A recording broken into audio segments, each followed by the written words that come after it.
Hello and welcome. This is doctor आकृति और आप हैं मेरे साथ दीक्षांत आईएएस के इस खूबसूरत प्लेटफॉर्म पे।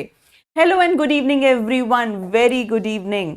चलिए ओके, आ जाओ, अब स्टार्ट करते हैं अपना सेल चैप्टर, एनसीईआरटी क्लास 8 का chapter number 8। Okay, so class 8 की एनसीईआरटी का chapter number 8 cell structure and function.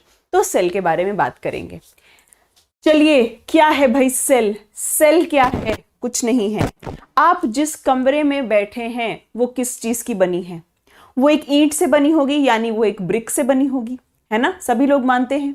बहुत सारी ईंटों को जोड़ते हो तो एक दीवार बनती है, बहुत सारे दीवारों को जोड़ देते हो तो एक कमरा बन जाता है, बहुत सारे कमरे को जोड़ देते हो तो एक घर बन जाता है ना? तो बस वैसे ही आपकी बॉडी है, ठीक है? तो जिस बिल्डिंग में आप रहते हो, जिस घर में आप रहते हो, उसकी बेसिक यूनिट, उसकी मूल इकाई क्या है? उसकी मूल इकाई एक ब्रिक है। तो आपके शरीर की बेसिक यूनिट, आपके शरीर की मूल इकाई क्या है भाई? वो एक सेल है, यानी वो एक कोशिका है। ठीक, बहुत सिंपल छोटी सी बात है। यही बात कही है आपकी किताब ने। तो यहाँ पे आप देख रहे हैं ये डोनाल्ड ट्रम्प क्या कर रहे हैं भाई? ये जो है एक पे एक ईंट लगाए जा रहे हैं। बहुत सारे ईंटों से क्या बनेगी? एक दीवार बनेगी। जब आप बहुत सारे दीवार क्या करोगे? बहुत सारे दीवार खड़े कर दोगे तो एक कमरा बन जाएगा, और बहुत सारे कमरे खड़े करोगे तो आप एक सुंदर सा घर क्या है? आपके लिए एक सुंदर सा घर तैयार हो जाएगा। ठीक, सिंपल सी बात, छोटी सी बात, बहुत बेसिक सी बात, जो हम बहुत सालों से पढ़ते आए हैं। चलिए, अब सेल की बात अगर करें, जो भी सजीव है, जो भी निर्जीव है, वो सेल का बना है। ठीक है, किसी को भी अगर आप कहते हो, किसी को भी अगर आप कहते हो कि ये लिविंग है, ये सजीव है, इसको क्या कहते हैं? इसको, वो किसका बना है? वो बना है सेल का। ठीक है, वो किसका बना है? वो बना है सेल का, यानी कि कोशिका का। ठीक है, तो अब सेल के बारे कुछ छोटी सिंपल सी चीजें समझ लेते हैं। बहुत सिंपल सी चीजें। पीछे आपको एक चूहा दिख रहा है, ये चूहा भी किसका बना हुआ है? सेल का। इसकी बॉडी को जूम करके दिखाया गया, ये किसका बना हुआ है भाई? सेल का। तो जो भी लिविंग है, जो भी सजीव है, वो किसका है भाई? सेल का बना हुआ है। ठीक है, अब सेल कितने तरीके के हो सकते हैं?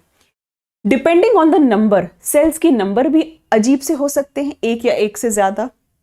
सेल्स के शेप भी बहुत तरीके के हो सकते हैं। सेल्स की का जो शेप है, जो आकार है, वो भी अलग अलग तरीके का हो सकता है। ठीक है, अब पहले नंबर की बात करते हैं। कुछ ऐसे लिविंग ऑर्गेनिजम्स हैं, कुछ ऐसे सजीव हैं जो सिर्फ और सिर्फ एक सेल, एक कोशिका के बने होंगे। वो क्या कहलाएंगे? वो कहलाएंगे यूनिसेल्यूलर। Uni means one. ठीक है, तो कुछ ऑर्गेनिजम्स होंगे जो एक सेल के बने होंगे, एक कोशिका के बने होंगे, वो कहलाएंगे एक कोशिकीय या यूनिसेल्यूलर। और कुछ ऐसे ऑर्गेनिजम्स होंगे, कुछ ऐसे क्या होंगे? कुछ ऐसे जंतु होंगे जो एक से ज्यादा सेल्स के बने होंगे, जो मल्टीपल सेल्स के बने होंगे, वो क्या कहलाएंगे? मल्टीसेल्यूलर, यानी बहुकोशिकीय। अब अगर आपसे कोई पूछे कि आप क्या हैं, आप यूनिसेल्यूलर हैं या मल्टीसेल्यूलर हैं, तो आपका जवाब बिना कुछ सोचे यही होगा कि आप सब बहुकोशिकीय हैं, यानी बहुत सारे सेल्स, बहुत सारे ऊतकों से मिलकर आप बने हैं। ठीक, चलिए, यूनिसेल्युलर की अगर हम बात करें तो बहुत एग्जांपल्स हैं अपने पास। अमीबा, है ना? बैक्टीरिया, मैंने माइक्रो ऑर्गेनिजम्स आपको पढ़ाए थे। कुछ एल्गी भी होते हैं, कुछ शैवाल भी होते हैं, जो क्या होते हैं? एक कोशिकीय। एक कवक भी आपको पढ़ाया है जो एक कोशिकीय होता है, जिसका नाम है ईस्ट। चलिए, यहां पीछे एनिमेशन में आपको क्या दिख रहा है? पीछे एनिमेशन में आपको दिख रहा है अमीबा। ये क्या है भाई? ये है अमीबा। ठीक है, ये एक ऐसा एक कोशिकीय जीव है जो अपना शेप, यानी अपना आकार बदलता रहता है। क्यों आकार बदलता है? इसको शौक है क्या आकार बदलने का? उसके पीछे एक कारण है। ठीक है, कारण क्या है? कारण है ये इसका अजीबोगरीब पैर। ये इसके अजीबोगरीब पैर, जो क्या कहलाते हैं? स्यूडोपोडिया। स्यूडोपोडिया। स्यूडोपोडिया शब्द का क्या मतलब है? जब भी स्यूडो वर्ड सुनो ना, स्यूडो मीन्स फॉल्स, यानी कि झूठा। स्यूडो का मतलब क्या है? फॉल्स, यानी कि झूठा। और पोडा का मतलब होता है पैर। स्यूडोपोडिया किसके पास होता है? अमीबा के पास होता है, और ये अमीबा को हेल्प करता है कि ये अमीबा क्या करे, मूव करे उसके माध्यम से, और कहीं ना कहीं अपना खाना भी स्यूडोपोडिया के माध्यम से ही ये अपने खाने को क्या करता है, घेरता है और उसको अंदर कर लेता है। ठीक है, तो ये स्यूडोपोडिया होने के वजह से अमीबा का कोई फिक्स्ड शेप नहीं है, कोई फिक्स्ड आकार नहीं है, ये अपना आकार बदलता रहता है। हम नहीं कह सकते कि अमीबा का ये शेप है, क्यों? क्योंकि ये अपना आकार बदलता रहता है। ये क्या है भाई? ये आपका यूनिसेल्यूलर है। This is unicellular. ये क्या है? ये आपका एक कोशकीय जीव जो अपना आकार बदलता रहता है। क्या आप और कुछ यूनिसेलुलर ऑर्गेनिजम्स के नाम बता सकते हैं? कुछ और एक कोशिकीय जीवों की अगर नाम बताया जाए तो बैक्टीरिया है ना, कुछ और जो यूनिसेलुलर हैं यानी कि बैक्टीरिया जिसको जीवाणु कहते हो। इनके अलावा एक आपको यूनिसेलुलर फंगस पढ़ाया था जिसका नाम है ईस्ट। ईस्ट क्या है? एक फंगस है, खमीर जिसको कहते हैं, वो एक फंगस है, बट वो है क्या? वो है यूनिसेलुलर यानी कि एक कोशिकीय। ठीक है, बहुत सिंपल छोटी सी चीज है, सिंपल सी बात है। अब चलो आगे। मैंने आपको क्या बताया कि किसी बहुत बार ऐसा होता है कि सेल का शेप फिक्स नहीं होता। सेल अलग अलग सेल हैं, उनका अलग अलग फंक्शन है, तो फंक्शन के हिसाब से उनका शेप अलग अलग तरीके का हो सकता है। ठीक है, जैसे आपके रेड ब्लड सेल्स हैं, आपकी लाल रक्त कोशिकाएं हैं, तो ये सामने से देखोगे तो ऐसी दिखती है, साइड से देखोगे तो इसका शेप कैसा होता है? ऐसा। अगर आप आरबीसी को सामने से देख रहे हैं तो ऐसी दिखेगी, साइड से देखोगे तो ऐसा दिखेगा। ठीक है, उसी तरह से आपके न्यूरॉन्स, आपकी तंत्रिका कोशिका जिससे आपका ब्रेन बना है, आपका ब्रेन यानी कि आपका मस्तिष्क किसका बना है? न्यूरॉन्स का बना है, यानी कि तंत्रिका कोशिका का बना है। आपका मस्तिष्क बना है भाई किसका?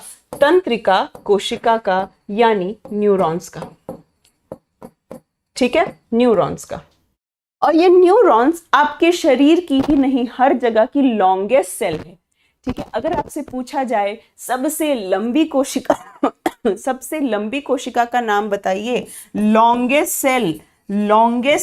सेल, सबसे लंबी कोशिका, तो क्या लिखोगे? आपकी तंत्रिका कोशिका यानी आपके न्यूरॉन्स। ठीक है, वही यहां पे आपको क्या दिखाया है? कुछ मसल सेल्स दिखाया है। ठीक है, एक तरह की मसल सेल होती है जो क्या है? जो इस तरह की है, आगे से पतली, पीछे से पतली, बीच से मोटी। ठीक है, आगे से पतली, पीछे से पतली और बीच से मोटी। ऐसी मसल्स क्या कहलाती हैं? स्मूथ मसल्स कहते हैं। तो हम क्या कहते हैं? Smooth muscle. और इस आकार को क्या कहते हैं? इस आकार को क्या कहते हैं? आगे और पीछे से क्या है? पतला, बीच में से मोटा। तो इसको कहा जाता है स्पिंडल शेप। स्पिंडल शेप का ये मसल है। स्पिंडल शेप की ये क्या है? स्पिंडल शेप की ये मांसपेशी है। ठीक, क्लियर? तो हर मसल, हर सेल का, हर कोशिका का अलग अलग फंक्शन है, अलग अलग काम है, और अपने काम के हिसाब से इनका क्या है? इनका शेप, इनका आकार बदलता रहता है। तो हम नहीं कह सकते कि हाँ हर सेल का क्या है? शेप फिक्स है। सेल का शेप, सेल का साइज, सब कुछ क्या करता है? वैरी करता है। ठीक है, चलिए आगे चले, आ जाओ। सेल की खोज पर आ जाते हैं। सबसे पहले ये जो क्या थे? महान इंसान थे जिनका नाम था रॉबर्ट हुक। क्या नाम था? Robert Hooke. इन्होंने 1665 में क्या किया था? सबसे पहले सेल की खोज की थी। सबसे पहले क्या किया था? सेल की खोज की थी, कोशिका की खोज की थी। ओके, और लेकिन ये आपको बात जाननी जरूरी है, पर वो सेल कैसी थी? वो सेल एक डेड सेल थी, एक मृत कोशिका थी। ठीक है, वो सेल क्या थी? वो एक डेड सेल थी। ध्यान रखना, रॉबर्ट हुक ने सबसे पहले सेल खोजा था, पर वो सेल कैसी थी? मृत कोशिका थी। खोजा कहां इन्होंने? कॉर्क स्लाइस में। ठीक है, कॉर्क के स्लाइस में इन्होंने खोजा। जो पेड़ होता है ना, उसकी छाल में, पेड़ के छाल में जो है, वहां पर इन्होंने खोजा था, और वो सबसे पहली सेल थी, लेकिन कौन सी थी? मृत कोशिका थी। जब इन्होंने उसको बहुत ध्यान से माइक्रोस्कोप के अंदर देखा तो कुछ इस प्रकार का नजर आया वो, ठीक है, इस प्रकार का। इनको लगा कि अरे ये तो बिल्कुल उस जेल की तरह लग रहा है, उस जेल की तरह लग रहा है जहां पर कैदी रहते हैं, ठीक है। ये इनको बिल्कुल क्या लगा कि भाई ये जेल की तरह लग रहा है जहां पर इनको क्या कहते हैं, जहां पर कैदी रहते हैं, ठीक है। जो जेल में जो कैदी रहते हैं उसको भी सेल कहा जाता है, ठीक है, कि इस सेल में ये कैदी, इस सेल में ये कैदी, तो जेल का जो कमरा होता है ना उसको भी सेल कहा जाता है। तो उस हिसाब से भाई इनको लगा कि ये भी जेल के कमरे जैसा लग रहा है, तो इसका नाम क्या रख दिया, सेल्यूला नाम रख दिया, ठीक है। इसका नाम क्या रख दिया इन्होंने, सेल्यूला नाम रख दिया, ठीक है। इसका जिक्र इन्होंने अपनी किताब माइक्रोग्राफिया में भी किया था। पीसीएस में पूछा हुआ क्वेश्चन था एक बार, ये बहुत पहले आया था कि माइक्रोग्राफिया किताब में किस चीज का जिक्र किसने किया था, तो सेल की खोज का जिक्र किसने किया था, रॉबर्ट हुक ने किया था, ठीक है। ओके, समझ में आई बात। तो पहली बार सेल इन्होंने ही खोजा था, लेकिन वो सेल कैसी थी, एक मृत कोशिका थी। तो अब जीवित कोशिका की खोज किसने की, लिविंग सेल की खोज किसने की, ये एनसीईआरटी में लिखा हुआ नहीं है, बट इसको प्लीज नोट कर लो क्योंकि ये इंपॉर्टेंट है, ठीक है। लिविंग सेल की खोज किसने की, living cell, first living cell, ये फर्स्ट सेल, कोई भी अगर आपसे क्वेश्चन आए कि फर्स्ट सेल किसने खोजी, पहली कोशिका किसने खोजी, तब आपका आंसर क्या होगा, रॉबर्ट हुक। लेकिन अगर आपसे पूछा जाए कि फर्स्ट लिविंग सेल, पहली जीवित कोशिका किसने खोजी, पहली जीवित कोशिका किसने खोजी, तब आपका जवाब क्या होगा, एंटनी वॉन लुवेनहॉक, एंटनी लुवेनहॉक, इनका नाम क्या था, एंटनी वॉन लुवेनहॉक। इन्होंने सबसे पहले लिविंग सेल खोजा। लिविंग सेल किसमें खोजा, तालाब के पानी में, पॉन्ड वाटर में सबसे पहले इन्होंने लिविंग सेल खोजा। तो देख लेना क्वेश्चन में पूछ क्या रहा है, क्या आपसे पूछ रहा है सबसे पहले सेल किसने खोजी, रॉबर्ट हुक। सबसे पहले लिविंग सेल किसने खोजी, जीवित कोशिका किसने खोजी, लुवेनहॉक ने खोजी, ठीक है। आगे चले, आ जाओ। सेल का आपको मैंने बताया साइज वेरी करता है, कोई सेल बहुत बड़ी हो सकती है, कोई सेल बहुत छोटी हो सकती है, ठीक है, और कोई सेल बहुत लंबी हो सकती है। तो लार्जेस्ट सेल, अगर आपसे पूछा जाए लार्जेस्ट सेल, सबसे बड़ी कोशिका कौन सी है भाई, तो सबसे बड़ी कोशिका कौन सी है, शतुरमुर्ग का अंडा, ऑस्ट्रिच लार्जेस्ट बर्ड है ना, जो फ्लाइटलेस है, सबसे बड़ा पक्षी है ना, तो उसी का अंडा जो है वो क्या है, लार्जेस्ट सेल है। तो शतुरमुर्ग का अंडा जो है सबसे बड़ी कोशिका है, ठीक है। सबसे छोटी कोशिका कौन सी है, तो सबसे छोटी कोशिका एक बैक्टीरिया की होती है। सबसे छोटी कोशिका एक बैक्टीरिया की है, एक बैक्टीरिया है, उसका नाम है माइकोप्लाज्मा। उसका नाम क्या है, माइकोप्लाज्मा। माइकोप्लाज्मा को ही पीपीएलओ के नाम से जाना जाता है। तो सबसे छोटी कोशिका कौन सी है, माइकोप्लाज्मा, जिसको पीपीएलओ के नाम से जाना जाता है। पीपीएलओ का फुल फॉर्म भी सुन लो, ठीक है, दोनों एक ही चीज है, ये नहीं कि पीपीएलओ अलग है माइकोप्लाज्मा अलग है। माइकोप्लाज्मा को ही पीपीएलओ कहा जाता है। पीपीएलओ का फुल फॉर्म क्या है, प्लूरो न्यूमोनिया लाइक ऑर्गेनिज्म, यानी कि ये वो सजीव हैं जो निमोनिया की जैसी बीमारियां करते हैं। माइकोप्लाज्मा वो सजीव हैं, वो बैक्टीरिया हैं जो आपको निमोनिया के जैसी बीमारी करते हैं। प्लूरो शब्द का लेना देना आपके लंग से है, यानी आपके फेफड़ों से है। निमोनिया मतलब निमोनिया जैसी बीमारी, निमोनिया लाइक ऑर्गेनिज्म, यानी माइकोप्लाज्मा वो जीव हैं जो आपके अंदर निमोनिया जैसी बीमारी पैदा कर सकते हैं, ठीक है। सो ये क्या है, स्मॉलेस्ट सेल आपकी होगी पीपीएलओ की। लॉन्गेस्ट सेल, सबसे लंबी कोशिका मैंने आपको बता दिया है, सबसे लंबी कोशिका आपकी न्यूरॉन है, जिसको आप तंत्रिका कोशिका कहते हैं। सबसे लंबी कोशिका आपको ये दिख रही है, ये क्या है, ये न्यूरॉन है, जिसको तंत्रिका कोशिका के नाम से जाना जाता है, ठीक है। आगे चले, आ जाइए, यहां पे आइए। आपको पहला स्लाइड याद है अभी जो बताया था आपको, ठीक है। पहला स्लाइड क्या था, पहला स्लाइड क्या था, पहला स्लाइड क्या था, याद अगर करेंगे तो पहला स्लाइड था कि बहुत सारे ब्रिक्स मिलकर एक दीवार बना रहे हैं, बहुत सारी दीवार मिलकर एक कमरा बना रही है और बहुत सारे कमरे मिलकर घर बना रहे हैं। ठीक है, चलिए, तो वैसे ही बेसिक यूनिट ऑफ लाइफ, जीवन की मूल इकाई क्या होती है? सेल, जिसको हिंदी में कोशिका कहते हो।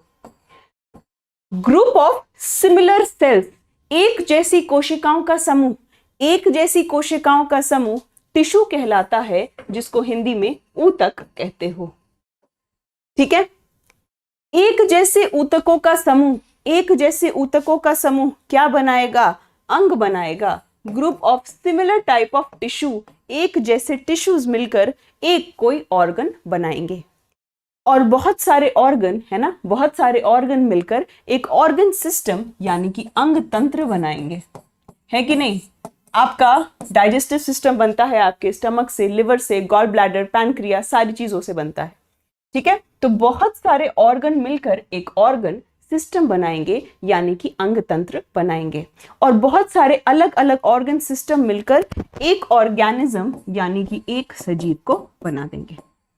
ठीक है, तो ये सीक्वेंस आपको पता होना चाहिए कि सेल से टिश्यू बनेगा, टिश्यू से ऑर्गन, ऑर्गन से organ system, and organ system से एक पूरा का पूरा इंसान बन जाता है। आगे चले हम लोग, आ जाओ, सेल के स्ट्रक्चर की बात कर रहे हैं। ठीक है, मैं थोड़ा सा आपको बना के ये दिखाना पसंद करूंगी, ये डायग्राम तो आपके पीडीएफ में रहेगा ही। कंपोनेंट्स ऑफ सेल, कि सेल के अंदर होता क्या क्या है। ठीक है, तो कंपोनेंट्स ऑफ सेल की बात करेंगे कि अगर सेल के अंदर होता क्या क्या है, तो बहुत ध्यान से देखना। ये एक सेल है मान लो, ठीक है, ये एक सेल है।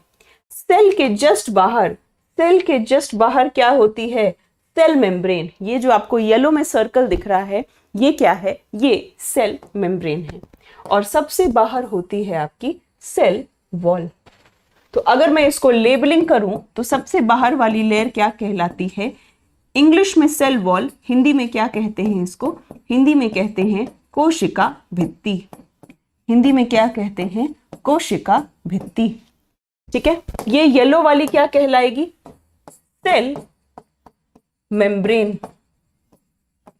सेल मेम्ब्रेन यानी कि कोशिका, कोशिका झिल्ली, कोशिका झिल्ली। ठीक है, और ये जो ब्लू, ये जो ग्रीन में बनाया, ये क्या है? ये सेल है। सेल के अंदर सेल का न्यूक्लियस पड़ा होता है। अब किससे बना है? व्हाइट बच गया। सेल के अंदर सेल का न्यूक्लियस यानी कि केंद्रक पड़ा रहता है। इसको क्या कह देते हैं? न्यूक्लियस कहते हैं इंग्लिश में, हिंदी में कह देते हैं केंद्रक। ठीक है, जैसे आपको आपका ब्रेन कंट्रोल करता है, जैसे आपको आपका ब्रेन कंट्रोल करता है, ठीक उसी तरह सेल का ब्रेन कौन है? ब्रेन ऑफ द सेल कौन है? वो है आपका न्यूक्लियस यानी कि केंद्रक। ठीक है, तो आपका न्यूक्लियस आपके पूरे सेल को क्या करता है? कंट्रोल करता है। ठीक है, अब सुनो यहाँ पे कुछ कुछ चीजें। सेल वॉल कहाँ कहाँ पर मौजूद है? तो ये तीन जो मैं बता रही हूँ उसको नींद में भी याद रखना, आपको बहुत ज्यादा आसानी हो जाएंगी अपने बहुत सारे एग्जाम्स में। सेल वॉल तीन जगहों पर होता है। सेल वॉल की अगर बात करें तो सेल वॉल किस किस के पास होता है? सेल वॉल बैक्टीरिया के पास होता है, यानी कि आपके जीवाणु के पास होता है।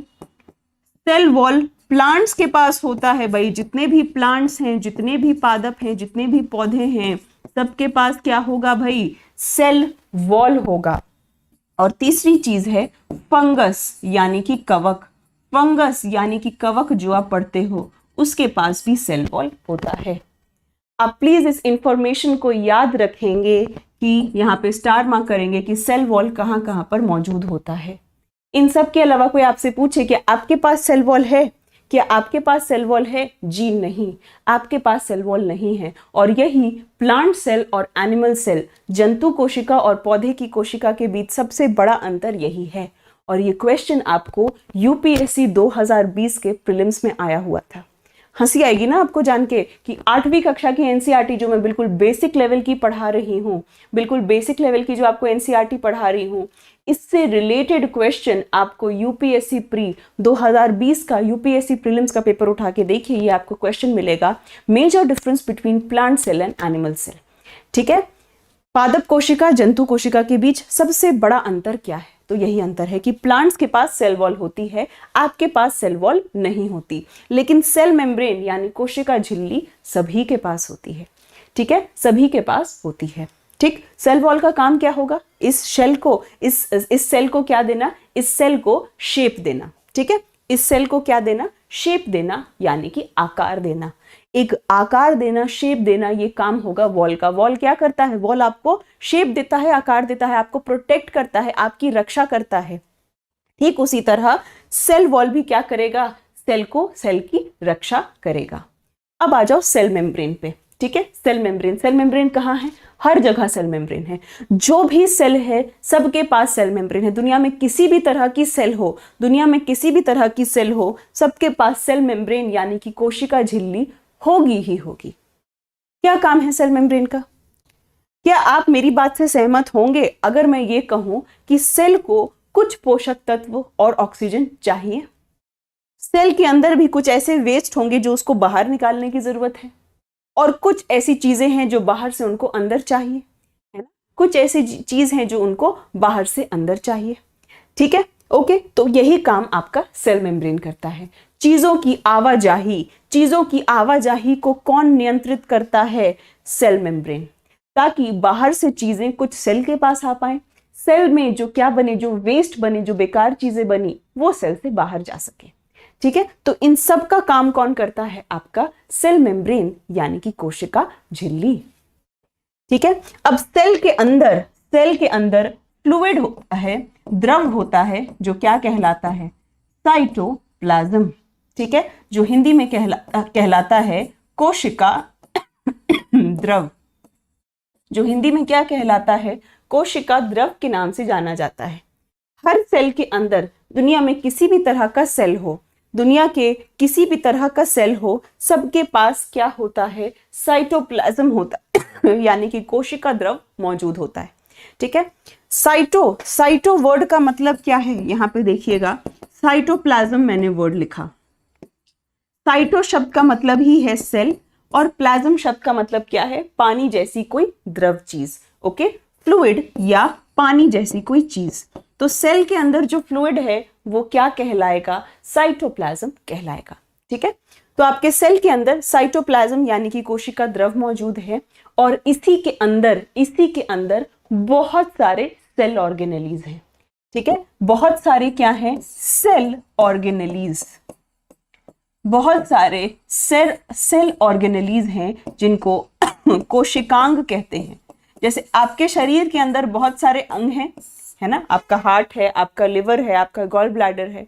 जिस तरह से आपके सेल के अंदर बहुत सारे ऑर्गन्स हैं, आपके बॉडी के अंदर बहुत सारे ऑर्गन्स हैं, ठीक उसी तरह से आपके सेल के अंदर भी बहुत सारे सेल ऑर्गेनेल्स यानी कि कोशिकांग मौजूद हैं। और ये सारे कोशिकांग कहाँ पर हैं? ये सारे कोशिकांग तैर रहे हैं आपके साइटोप्लाज्म के अंदर, आपके साइटोप्लाज्म के अंदर।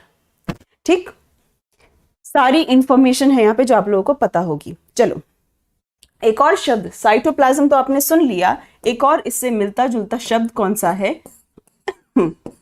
प्रोटोप्लाज्म। एक और इससे मिलता जुलता शब्द कौन सा है? प्रोटोप्लाज्म। प्रोटोप्लाज्म आप किसको कहते हैं?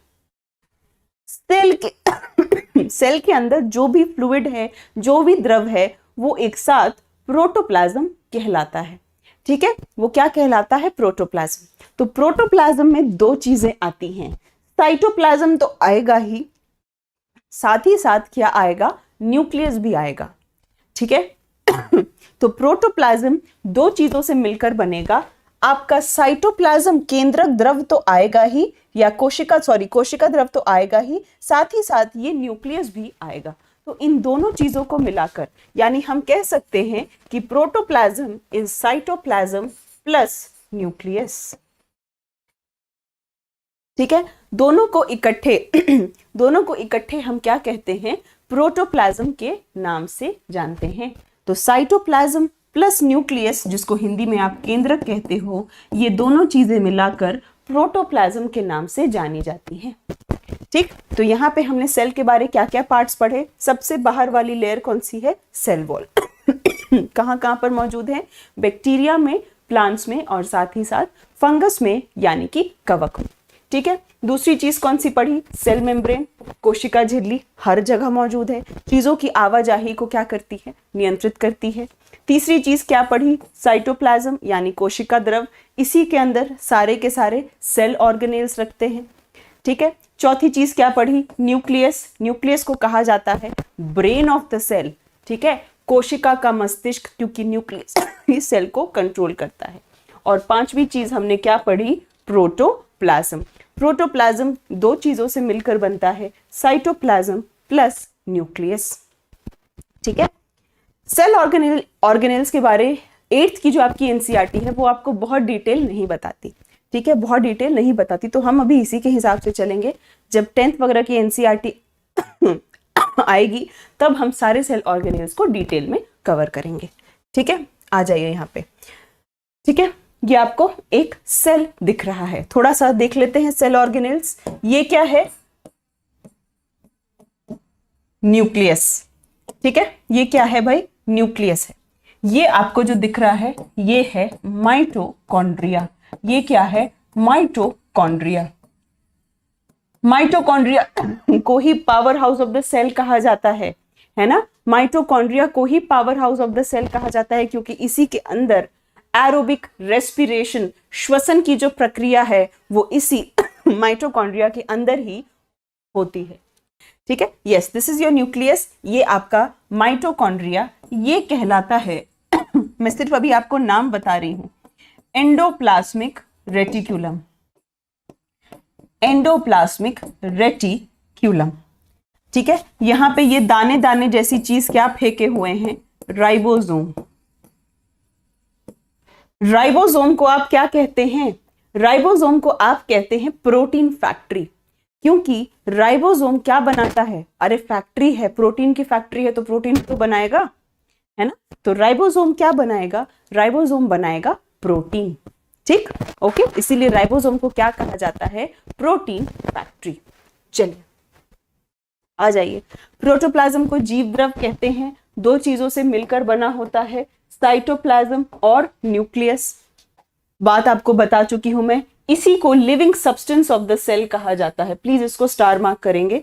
आपसे अगर सीधा एमसीक्यू पूछा जाए living substance of the cell किसको कहा जाएगा?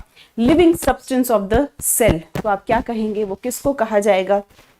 आपके प्रोटोप्लाज्म को कहा जाएगा। नेक्स्ट आ जाइए, न्यूक्लियस के अंदर। अब इस सेल की सारी चीजें पढ़ ली, अब न्यूक्लियस की चीज पढ़ लेते हैं। ठीक है, मैं वापस से आपको पहले अपने डायग्राम पे समझाऊंगी, फिर इस पे आएंगे। एक सेकेंड, एक बार मैं आपको अपने डायग्राम पे समझा दूं, फिर इस पे आएंगे। देखिए, ये मान लीजिए एक सेल है, ठीक, और सेल के अंदर ये उसका न्यूक्लियस है। ठीक है, सो ये क्या है? इसका न्यूक्लियस। जैसे सेल के पास सेल मेम्ब्रेन होती है, ठीक है, जैसे सेल के पास सेल मेम्ब्रेन है, तो वैसे ही न्यूक्लियस के पास क्या होगी? न्यूक्लियस के पास होगी न्यूक्लियर मेम्ब्रेन। सेल के बाहर सेल मेम्ब्रेन, तो न्यूक्लियस के बाहर न्यूक्लियर मेम्ब्रेन। हिंदी में ये क्या कहलाएगी? केंद्रक झिल्ली। हिंदी में ये क्या कहलाएगी? केंद्रक झिल्ली के नाम से जानी जाएगी।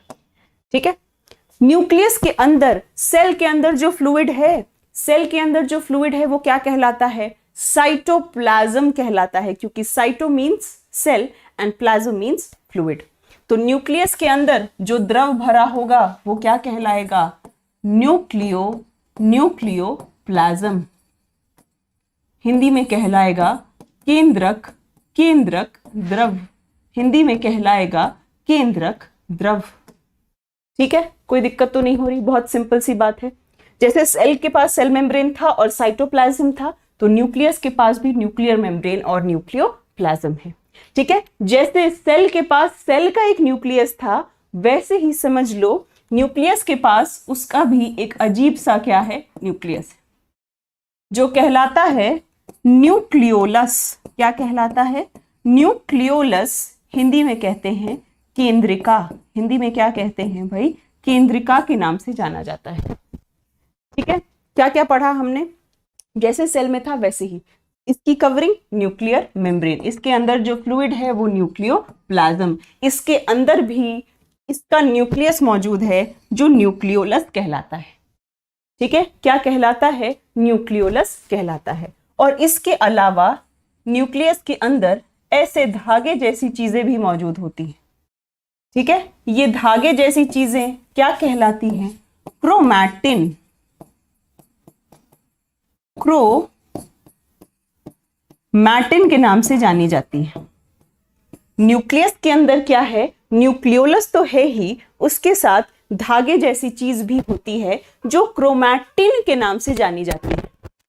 ठीक है, आपने सेल डिवीजन सुना होगा कि हम चूंकि क्या है, हम बहुकोशिकीय हैं, तो इसका मतलब एक सेल डिवाइड करता है, एक केंद्रक में क्या होता है? कोशिका विभाजन होता है, कोशिका के अंदर कोशिका विभाजन होता है, जिससे हमारे शरीर में बहुत सारे सेल्स, बहुत सारी कोशिकाएं होती हैं।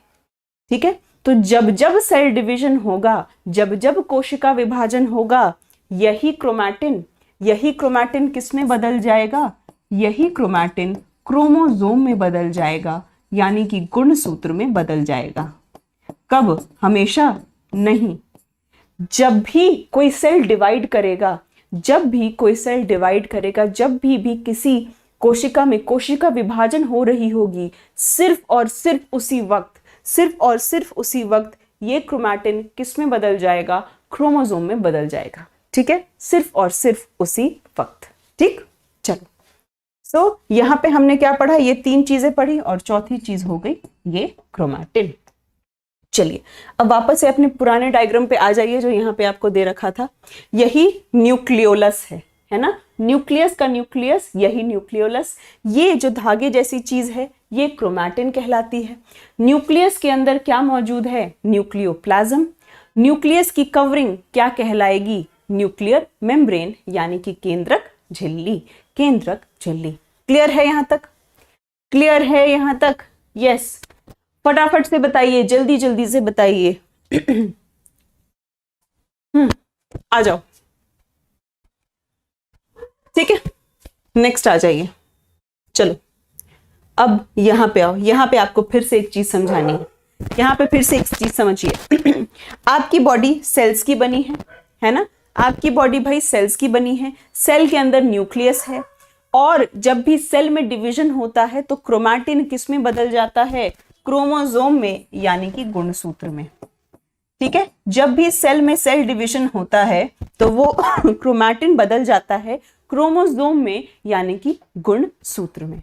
ठीक है, अगर आप क्रोमोसोम की एक छोटा सा सेगमेंट निकाल के देखेंगे, क्रोमोसोम का अगर आप एक छोटा सा हिस्सा निकाल कर देखेंगे तो वो किसका बना होगा? वो डीएनए का बना होगा। ठीक है, अगर आप क्रोमोसोम्स का एक छोटा सा हिस्सा निकाल कर देखेंगे, एक सेगमेंट निकाल कर देखेंगे, तो वो किसका बना होगा? वो डीएनए का बना होगा। और जब आप डीएनए का एक सेगमेंट निकाल कर देखेंगे, जब आप डीएनए का एक छोटा सा हिस्सा निकाल कर देखेंगे, तो वो किसका बना होगा? वो बना होगा जीन का। ठीक है, तो क्वेश्चन क्या आता है पीसीएस एग्जाम्स में? बेसिक यूनिट ऑफ इनहेरिटेंस, वंशानुक्रम की मूल इकाई क्या है? कि आप जो भी चीज आपको मिलती है हेरिडिटी में, है ना, इनहेरिटेंस, जो भी चीज आपको मिलती है विरासत में अपने पेरेंट्स से, ठीक है, मैं पैसे की बात नहीं कर रही, मैं गुणों की बात कर रही हूं, मैं आपके शारीरिक अपीयरेंस की बात कर रही हूं, तो वो सारी चीजें कहां पर होती हैं? जीन्स में होती हैं। तो बेसिक यूनिट ऑफ इनहेरिटेंस, वंशानुक्रम की मूल इकाई जो है वो क्या है भाई? वो है जीन। ठीक है, वो क्या है? वो है जीन। बोले सिंह मेरा पूरा एनसीईआरटी फ्री ऑफ कॉस्ट चलेगा। ठीक है, एनसीईआरटी 6 to 10 जो चलेगा वो फ्री ऑफ कॉस्ट चलेगा। ठीक है, सो ये क्या कहलाएगा भाई? ये कहलाएगा जीन।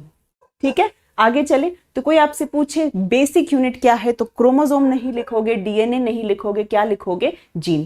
क्योंकि क्रोमोसोम का एक पोर्शन निकाल के देखोगे तो वो डीएनए का बना है, डीएनए का एक सेगमेंट निकाल के देखोगे तो वो किसका बना होगा? वो जीन का बना होगा। ठीक है, आगे आ जाओ। सेल्स आपकी 2 तरीके की हो सकती है। पीछे एनिमेशन में आपको एक सेल दिख रहा होगा, पीछे एनिमेशन में आपको एक सेल दिख रहा होगा जो बड़ा है और सामान से भरा पड़ा है, और दूसरी तरफ एक और सेल दिख रहा होगा जो छोटा है और थोड़ा खाली है है ना, दो तरह के सेल्स दिख रहे होंगे, एक बड़ा सामान से भरा और दूसरा खाली। बेसिकली सेल दो तरह के होते हैं, प्रोकैरियोटिक सेल, यूकैरियोटिक सेल। ठीक है, कोशिकाएं दो तरह की होती हैं, प्रोकैरियोटिक कोशिकाएं एंड यूकैरियोटिक कोशिकाएं। फर्क क्या है दोनों में, ये सुनो। यहां पर ये जो मैं डायग्राम आपको बना के दिखा रही थी, ये वाला डायग्राम, ठीक है, आपको पता है कि यही जगह क्या है, न्यूक्लियस है। मैंने इसकी बहुत अच्छी एक दीवार बना दी, यहाँ पे न्यूक्लियर मेम्ब्रेन बड़े अच्छे से बना दिया है ना। अगर आप इस डायग्राम पे भी आएंगे, यहाँ पे भी आओगे, एक सेकेंड, हाँ, यहाँ पे भी देखो तो मैंने न्यूक्लियर मेम्ब्रेन बहुत अच्छे से बना के मार्क कर दिया। तो ऐसी सेल जहां पे न्यूक्लियर मेम्ब्रेन बहुत बढ़िया से परिभाषित हो, बहुत अच्छे से डिफाइंड हो, वो सेल क्या कहलाती है, वो कहलाती है यूकैरियोटिक सेल। ठीक है, तो वो सेल क्या कहलाई, यूकैरियोटिक सेल। तो जो भी अभी मैंने आपको बना के दिखाया है, ये सेल्स क्या है, यूकैरियोटिक, जहां पे nuclear membrane is well defined. आप कह सकते हो कि हाँ ये झिल्ली है, ये nuclear membrane is well defined. ठीक है संगीता, न्यूक्लियस एब्सेंट नहीं कहते हैं उसको, एग्जैक्ट उसका करेक्ट डेफिनेशन है कि जहां पे केंद्रक झिल्ली अच्छी तरह से परिभाषित हो, अच्छे तरह से डिफाइंड हो, जैसे ये है, तो ऐसे सेल्स क्या कहलाते हैं, यूकैरियोटिक सेल। ठीक है, और अगर वो अच्छे से डिफाइंड नहीं हो तब क्या कहलाएगा, प्रोकैरियोटिक सेल। उदाहरण के लिए मान लो मैंने एक सेल बनाया, ठीक है, आपको पता है कि न्यूक्लियस के अंदर ही डीएनए मौजूद है, अभी तो बताया है ना। आपका डीएनए जो है वो न्यूक्लियस के अंदर ही मौजूद है। ठीक है, ये कौन सा है, यूकैरियोटिक सेल। यहां पे आ जाओ, यहां पे न्यूक्लियस बस ऐसे पड़ा हुआ है। प्रोकैरियोटिक सेल में न्यूक्लियस बस पड़ा हुआ है, क्योंकि न्यूक्लियर मेम्ब्रेन केंद्रक झिल्ली अच्छी तरह से परिभाषित नहीं है। हम नहीं कह सकते कि यही रीजन क्या है, न्यूक्लियस है। तो डीएनए जो है बस वो ऐसे ही फेंका पड़ा है साइटोप्लाज्म में। ठीक है, डीएनए जो है बस ऐसे ही फेंका पड़ा है साइटोप्लाज्म में। तो अगर न्यूक्लियर मेम्ब्रेन वेल डिफाइंड है, अच्छी तरह से परिभाषित है, तब हम कहेंगे कि वो सेल क्या है, यूकैरियोटिक। नहीं तो क्या कहेंगे, वो सेल क्या है आपका, प्रोकैरियोटिक। प्रोकैरियोटिक सेल का अगर एग्जाम्पल पूछा जाए तो आंख बंद करके आपको क्या बोलना है, बैक्टीरिया। जितने भी आपके बैक्टीरिया हैं, जितने भी आपके जीवाणु हैं, सब के सब क्या हैं, सब के सब हैं भाई प्रोकैरियोटिक सेल। ठीक है, यूकैरियोटिक का एग्जाम्पल पूछा जाए तो क्या याद रखोगे, प्लांट्स, जितने भी पौधे हैं, एनिमल्स, जितने भी आपके क्या हैं, जंतु हैं, फंगस, जितने भी आपके कवक हैं, जितने भी आपके कवक हैं, सब किस पे आएंगे, सब किस पर आएंगे, सब आएंगे यूकैरियोटिक में। और बैक्टीरिया किस में आएगा, आंख बंद करके इसको नींद में भी याद करना, प्रोकैरियोटिक मतलब बैक्टीरिया, प्रोकैरियोटिक सेल मतलब क्या है, बैक्टीरिया। यस सर्वेश, प्रोकैरियोटिक में डीएनए होता है, सर्कुलर डीएनए होता है। ठीक है, प्रोकैरियोटिक में डीएनए होता है। फर्क किसका है, न्यूक्लियर मेम्ब्रेन का। एक और फर्क आपको बता दूं, दो तीन फर्क और हैं और बता दूं। यहां पर प्रोकैरियोटिक सेल में सिर्फ और सिर्फ एक सेल ऑर्गेनेली है ना। प्रोकैरियोटिक सेल के पास माइटोकॉन्ड्रिया नहीं होती, ठीक है, एंडोप्लाज्मिक रेटिकुलम नहीं होता। प्रोकैरियोटिक सेल के पास सिर्फ और सिर्फ एक सेल ऑर्गेनेली है, सिर्फ और सिर्फ एक कोशिकांग है, वो है राइबोसोम। वो है राइबोसोम, सिर्फ और सिर्फ राइबोसोम एक ही कोशिकांग है जो प्रोकैरियोटिक सेल में प्रेजेंट है। ऐसे प्रोकैरियोटिक सेल के पास कोई भी सेल ऑर्गेनेली नहीं होती, कोई भी कोशिकांग नहीं होता। ठीक है, आगे चले, आ जाओ आ जाओ भाई। ये क्या है, ये एक और सेल ऑर्गेनेली है। ठीक है, आप यहाँ पे 3P याद रखेंगे, इस पिक्चर से आप 3P याद रखेंगे। कौन सी 3P है, कौन सी 3P है, पहली P से प्लास्टिड, इसका नाम क्या है, इसका नाम है प्लास्टिड। दूसरी P क्या है, प्लांट, प्लास्टिड जो होता है वो सिर्फ और सिर्फ प्लांट्स में होता है। और तीसरी P क्या है, पिगमेंट। प्लास्टिड के पास अलग अलग तरह के वर्णक होते हैं, अलग अलग तरह के पिगमेंट्स होते हैं, यानी अलग अलग तरह के वर्णक होते हैं। तो ये जो आपको दिख रहा है ये क्या है भाई, ये एक प्लास्टिड है। तो प्लास्टिड से हमेशा 3P याद रखना। प्लास्टिड सिर्फ और सिर्फ किस में होता है, सिर्फ और सिर्फ प्लांट सेल में होता है। एनिमल सेल के पास प्लास्टिड नहीं होता, ठीक है। और प्लास्टिड के पास पिगमेंट होता है, वर्णक होता है। ये आपको हरा दिख रहा है ना, तो इस प्लास्टिड का नाम पता है क्या है, क्लोरोप्लास्ट। इसका नाम क्या है, क्लोरोप्लास्ट, जिसको क्या कहा जाता है, किचन ऑफ द सेल। ये क्या है, क्लोरोप्लास्ट, जिसको कहते हैं किचन ऑफ द सेल, कोशिका का रसोई घर। क्यों? क्योंकि इसी क्लोरोप्लास्ट के अंदर क्या मौजूद होता है, क्लोरोफिल मौजूद होता है। इसी क्लोरोप्लास्ट के अंदर क्लोरोफिल मौजूद होता है, जो क्या कहलाता है, पर्णहरित वर्णक के नाम से जाना जाता है। और आपको ये बात पता है कि जिस भी प्लांट के पास क्लोरोफिल है वो फोटोसिंथेसिस, प्रकाश संश्लेषण के द्वारा अपना खाना खुद बना सकता है ना। वो फोटोसिंथेसिस यानी प्रकाश संश्लेषण के द्वारा अपना खाना खुद बना सकता है, ठीक है। पिगमेंट्स अलग अलग तरह के होते हैं सर्वेश, हर में अलग होते हैं, ठीक है। पिगमेंट आपकी स्किन पर भी है मेलानिन, जिसकी वजह से आपके स्किन का रंग बालों का रंग है, ठीक है। ओके, सो पिगमेंट बहुत तरीके के हो सकते हैं। पिगमेंट आपके ब्लड में भी है, हीमोग्लोबिन, जिसकी वजह से आपका ब्लड लाल है। प्लास्टिड में भी पिगमेंट होता है, क्लोरोप्लास्ट, ठीक है। क्लोरोप्लास्ट में पिगमेंट कौन सा है, क्लोरोफिल, ठीक है। ओके, तो पिगमेंट बहुत तरीके के हो सकते हैं, प्लास्टिड भी बहुत तरीके के हो सकते हैं। अभी 8th स्टैंडर्ड की एनसीईआरटी के लिए आप सिर्फ एक तरीके का प्लास्टिड याद रखेंगे, जिसका नाम क्या है, क्लोरोप्लास्ट, ठीक है। ये सिर्फ और सिर्फ किस में होगा, प्लांट सेल में होगा।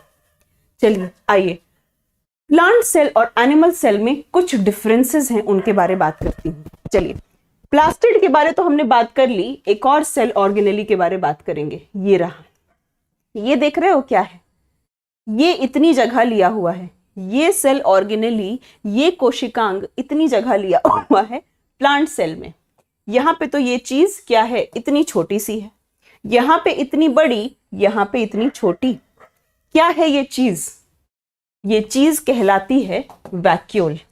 ये चीज क्या कहलाती है, वैक्यूल के नाम से जानी जाती, ठीक है। तो vacuole plant cell animal cell दोनों में हो सकता है, लेकिन प्लांट सेल में वो साइज में क्या होता है, बहुत बड़ा होता है, ठीक है। प्लांट सेल में जो पौधे की कोशिका है उसमें क्या होता है, साइज में बहुत बड़ा होता है, और एनिमल सेल में वही वैक्यूल साइज में बहुत छोटा होता है, ठीक है। वैक्यूल का काम क्या है, चीजों को स्टोर करना। जैसे अभी ठंड आ गई है ना, हर साल जब गर्मी आती है तो हम लोग अपने स्वेटर, रजाई घर में पड़ी हुई किसी अलमारी में बंद कर देते हैं, या किसी स्टील बॉक्स में भर के उसको रख देते हैं, है ना। और जब ठंड आती है तो फिर उसको निकालते हैं। तो वैसे ही जब सेल के पास कोई भी चीज एक्सेस हो जाती है, पानी एक्सेस हो गया, न्यूट्रिएंट्स एक्सेस हो गए, पोषक तत्व एक्सेस हो गए, तो वो सब इस वैक्यूल में स्टोर कर देते हैं, और जैसे जैसे जरूरत पड़ी सेल ने इसको यूज कर लिया, ठीक है। तो प्लांट सेल और एनिमल सेल में क्या क्या डिफरेंसेस हो गए। सबसे पहली चीज कि प्लांट सेल के पास सेल वॉल, प्लांट सेल के पास सेल वॉल है, एनिमल सेल के पास सेल वॉल नहीं है, इसीलिए इसको क्या करेंगे, क्रॉस मार्क करेंगे। वैक्यूल दोनों के पास हो सकता है, पर वैक्यूल यहां पर क्या है, वैक्यूल यहां पर बिग है, और ये वैक्यूल यहां पर स्मॉल है। एक डिफरेंस ये हो गया। प्लांट सेल के पास प्लास्टिड है ना। प्लांट सेल के पास ये जो आपको हरा दिख रहा है, ये क्या है भाई, प्लास्टिड। प्लांट सेल के पास प्लास्टिड है, एनिमल सेल के पास प्लास्टिड नहीं है। एनिमल सेल के पास जो है भाई प्लास्टिड नहीं है, ठीक है। ओके, क्लियर है। सेल मेम्ब्रेन तो सबके पास है, सेल वॉल का अंतर है, प्लास्टिड का अंतर है, वैक्यूल का अंतर है, ठीक है, क्लियर है। जल्दी जल्दी बताएंगे, क्या आपको चीजें क्लियर हैं? क्या सेल चैप्टर आपको क्लियर हुआ? जल्दी से बताओ, क्या सेल चैप्टर आपको क्लियर हुआ? फटाफट से बताओ, बहुत बहुत जल्दी से। इजी चैप्टर था और बहुत स्कोरिंग चैप्टर है, बहुत सारे क्वेश्चंस आते हैं यहाँ से। 3P याद रखना, प्लास्टिड, प्लांट एंड पिगमेंट। कौन सा पिगमेंट? क्लोरोप्लास्ट प्लास्टिड का नाम है। पिगमेंट कौन सा है? क्लोरोफिल, ठीक है। क्लोरो मीन्स ग्रीन, क्लोरो शब्द का मतलब ही होता है ग्रीन, यानी कि हरा, ठीक है। चलिए क्लास को एंड किया जाए फिर। क्लास को एंड किया जाए तो इसी के साथ आपका सेल चैप्टर खत्म होता है। नेक्स्ट क्लास आपकी कौन सी है? Reproduction in animals. ठीक है, चलिए भाई, thank you so much, bye bye, good night.